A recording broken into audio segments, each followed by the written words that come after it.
Hi guys, welcome to my new video. अच्छा, आज जो मैं आपके लिए टॉपिक लाया हूँ वो काफ़ी इंटरेस्टेड है। और आज हम डिस्कस करेंगे कि फ्लैश पॉइंट क्या होता है, फायर पॉइंट क्या होता है, इग्निशन और ऑटो इग्निशन क्या होता है, और पोर पॉइंट क्या होता है।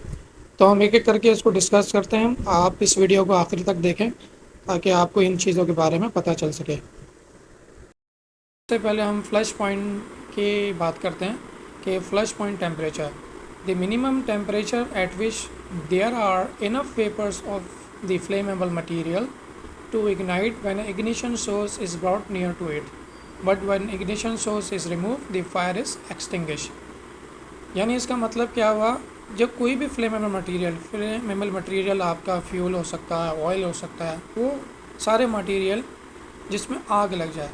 अब फ्लेमेबल मटेरियल को आपने हीटअप किया या एटमॉस्फेरिक टेम्परेचर इतना हो गया कि उस फ्लेमेबल मटेरियल से वेपर फॉर्म होना शुरू हो जाए।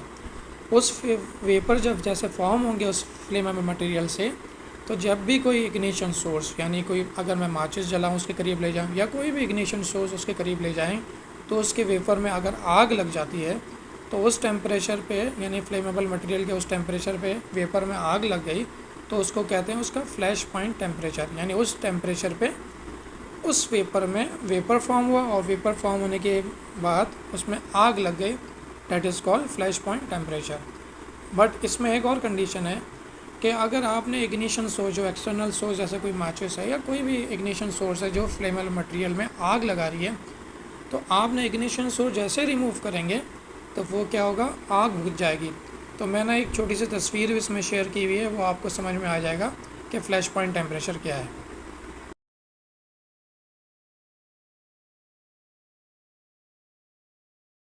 Fire point temperature, the minimum temperature at which there are enough vapours of the flammable material to ignite and vapor continues to burn after the source of heat has been removed।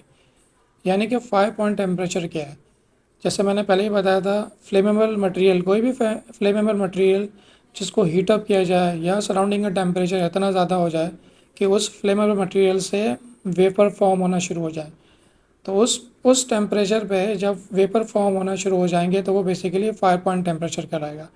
अब जब vapour form हो गए तो उसमें आप कोई ignition source, कोई भी इग्निशन सोर्स जिससे आग लग जाए उसके करीब ले जाएंगे तो उस वेपर में आग लग जाएगी और वो आग कंटिन्यूस लगी रहेगी। फायर पॉइंट टेम्परेचर का मतलब ये है कि अगर आपने वेपर फॉर्म हो गए, टेम्परेचर इंक्रीज़ हुआ, फायर पॉइंट टेम्परेचर तक पहुंचा, वेपर फॉर्म हो गए और उसमें इग्निशन सोर्स दी, अब जब आग लगेगी ना उस फ्लेमेबल मटेरियल के वेपर में, वो कंटिन्यूस लगी रहेगी। तो इस कंडीशन को हम कहते हैं फायर पॉइंट टेम्परेचर। इससे पहले फ्लैश पॉइंट टेम्परेचर की बात की थी, उसमें ये था कि वेपर में तो फायर हुई, मगर बेसिकली क्या होगा, जब आपने इग्निशन सोर्स रिमूव की तो फायर जो है वो भी रिमूव हो जाती है। मगर फायर पॉइंट टेम्परेचर में उसके बिल्कुल उलट है, वेपर में आग लगेगी इग्निशन सोर्स से, और इग्निशन सोर्स जब आप रिमूव करेंगे तब भी आग लगी रहेगी वेपर में। Okay, understand. Ignition temperature or auto ignition temperature. The ignition temperature is also known as the auto ignition temperature, the minimum temperature at which a flammable material will ignite itself without the help of any ignition source। यानी ignition temperature या auto ignition temperature same ही होते हैं। यानी इसकी definition इस तरह है कि फ्लेमेबल मटेरियल का टेम्परेचर इतना बढ़ जाए कि उसमें ख़ुद ब खुद आग लग जाए। यानी इस कंडीशन में आपको कोई एक्सटर्नल इग्निशन सोर्स नहीं चाहिए फ्लेमेबल मटेरियल को बर्न करने के लिए, जलाने के लिए। यानी इसकी एक मिसाल मैं आपको देता हूँ, जैसे आपकी कार है, समटाइम आप देखते होंगे कि गाड़ी में बोनट में कभी कभी आग लग जाती है, ठीक है। अब क्या है, वहाँ पे फ्यूल सप्लाई भी हो रहा है, मगर आजकल का एनवायरनमेंट टेम्परेचर जो बहुत ज़्यादा हीटअप हो जाता है, यानी 40 से ज़्यादा चले जाता है, तो हर चीज़ इतनी हीटअप हो जाती है, तो फ्यूल तो आपके पास है, तो वो उसमें कोई इग्निशन की ज़रूरत नहीं होती। इस हॉट टेम्परेचर में बेसिकली आग लग जाती है, यानी आपके फ्लेमेबल मटेरियल में आग लग जाएगी विदाउट इग्निशन सोर्स के। Pour point, the temperature at which the lubricant just ceases to flow when cooled। यानी वो पोर पॉइंट वो टेम्परेचर है, यानी कोई आपका लुब्रिकेंट बेसिकली किसी भी जगह पड़ा हुआ है और आपका टेम्परेचर इतना माइनस में चले गया, लेट्स से -30 डिग्री सेल्सियस या माइनस में चले जाए आपका टेम्परेचर, तो आपका जो लुब्रिकेंट है वो फ्रीज़ होना शुरू हो जाए। तो वो अगर उसके जो फ्लो हो रहा है, जो नॉर्मल फ्लो होता है, वो फ्लो बेसिकली क्या हो जाएगा, उसका फ्लो होना कम हो जाएगा, वो वैक्स में चला जाएगा।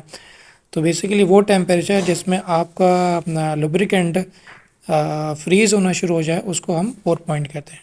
उम्मीद करता हूँ कि आज का ये टॉपिक आपको पसंद आया होगा, और अगर आपको कोई कन्फ्यूजन हो इस टॉपिक के हवाले से तो आप मुझे कमेंट्स कर सकते हैं।